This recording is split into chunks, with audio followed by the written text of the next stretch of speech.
บายดีนะทุกคนจ้าตอนนี้ทุกคนอยู่ในซองจอกดีวีเวอร์อีกแล้วเนาะวันนี้มานั่งกินผู้เดียวแบบชิวๆอยู่ใส่ระบวงมาดิแต่ว่าจะได้กินเด่นนะทุกคนมาวันนี้เขาโบราณอะไรให้หวย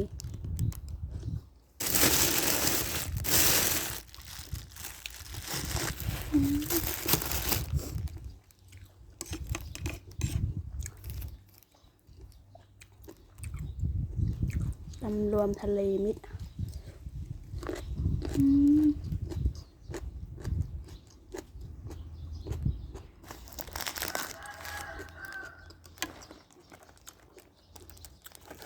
ก็ชิมพร้อม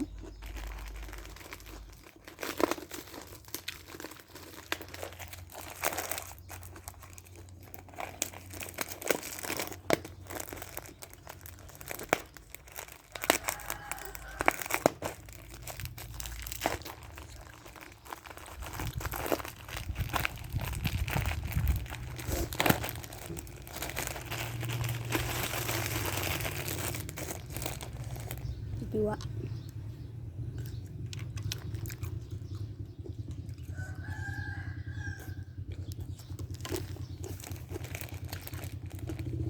กระถิ่นโคตรหอมหวานโบแก่มันอ่อนคน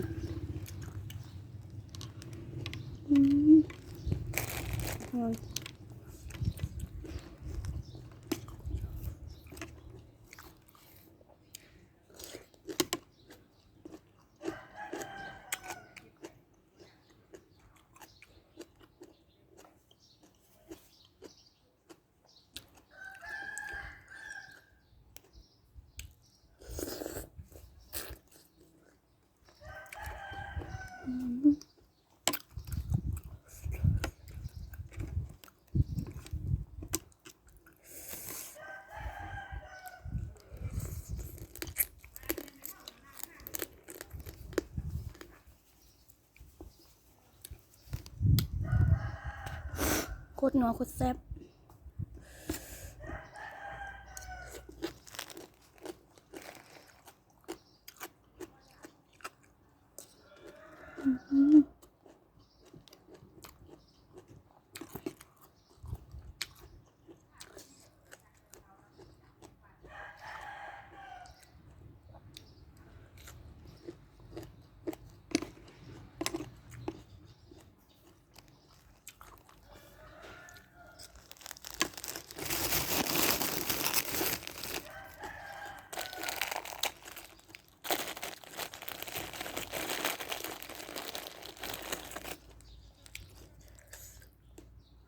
เทียบหมูกรอบแซ่บๆมันๆซ้ำ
อันโบอ่ะ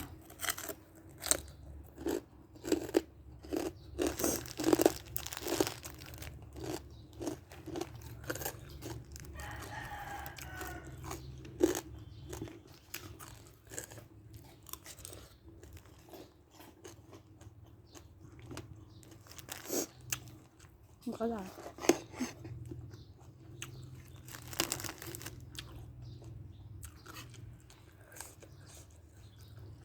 มีบัวละพาอีก ปั่นกุ้งแซ่น้ำปลาทุกคน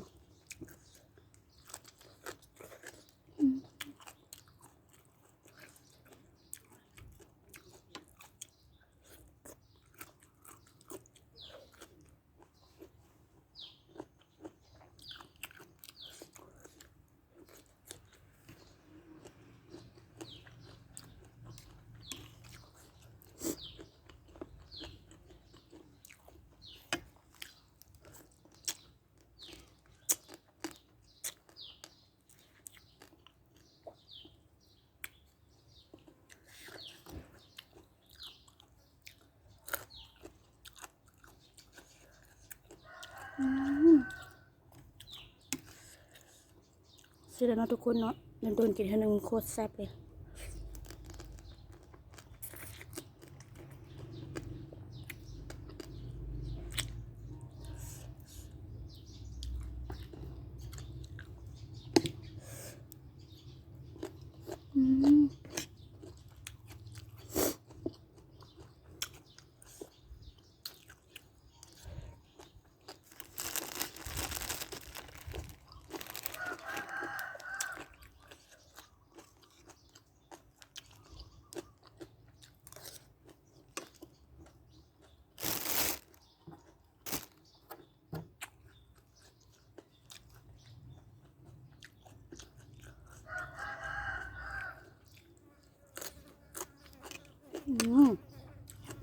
แมงวันเริ่มมาแล้วทุกคนมันได้กิน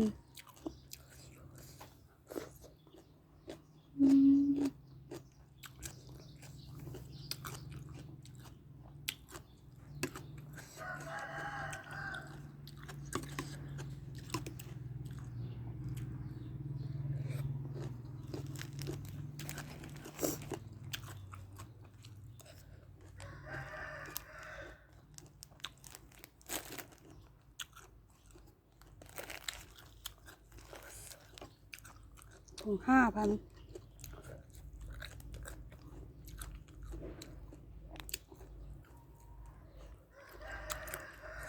เงินไทยกับประมาณ15 บาท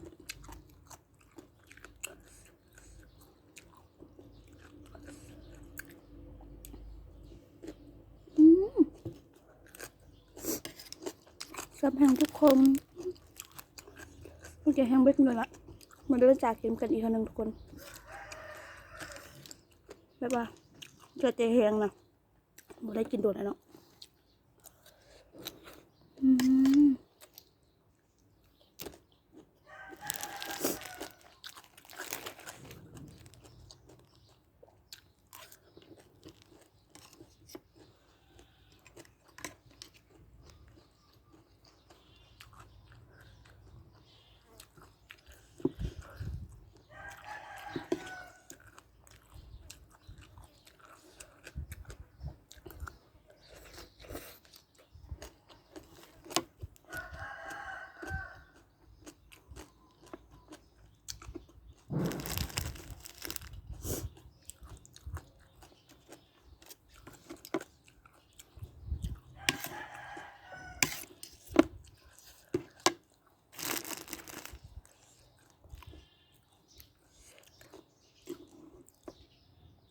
กุ้งคำใหญ่ๆลงท้อง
กินผู้เดียวจะชิมหมดละ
หอมเปรย์ต้องเข้ากันเลยทุกคนนะ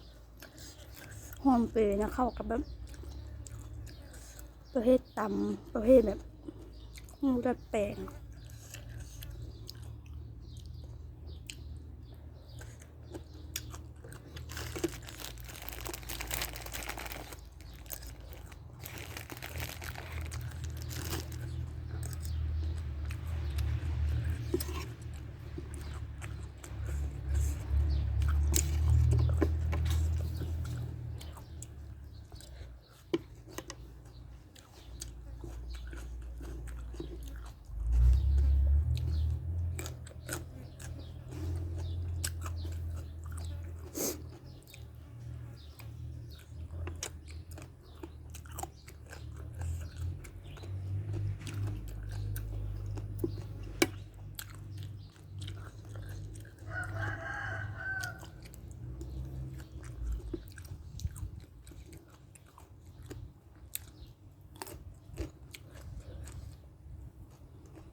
ซื้อยังซื้อยังคือเลี้ยผมหน่อยเล็กมาคือเป็นยังไงไม่กินกำเบิดอ่ะเนี่ยผมไม่กินคนเดียวมานั่งเฮ็ดคลิปกินเฮ็ดคลิปมาให้เบี้ยเอาหมดไปมาไปเดี๋ยวกินข้าวสวยกับมานั่งกิน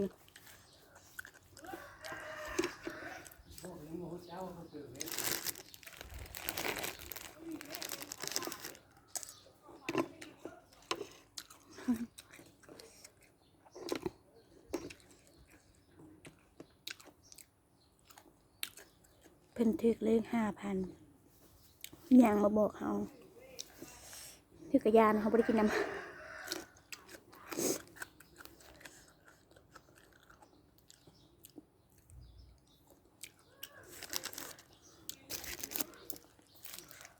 คนเป็นยังไงบัดนี้นะคักวะกินผู้เดียวนำใจบ้าง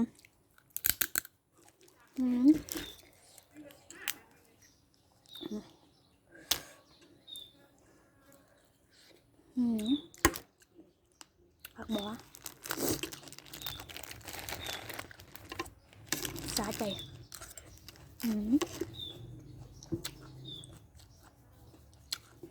สาใจบัว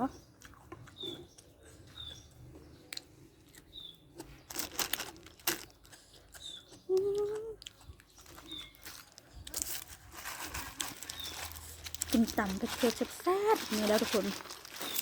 ตามด้วยเนาะน้ำแบบเย็น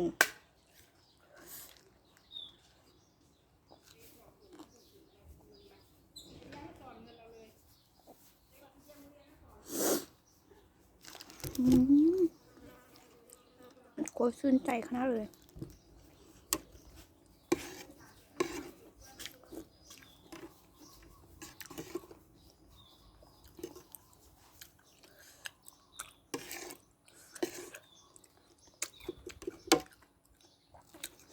อยากบอกว่าตำเนี่ยทุกคนข้าวขาวบ่เคยกินตำเอียงข้าวเป็นจังไงข้าวเดียวหมดกุ้งกระปูคือกัน มันบ่พอ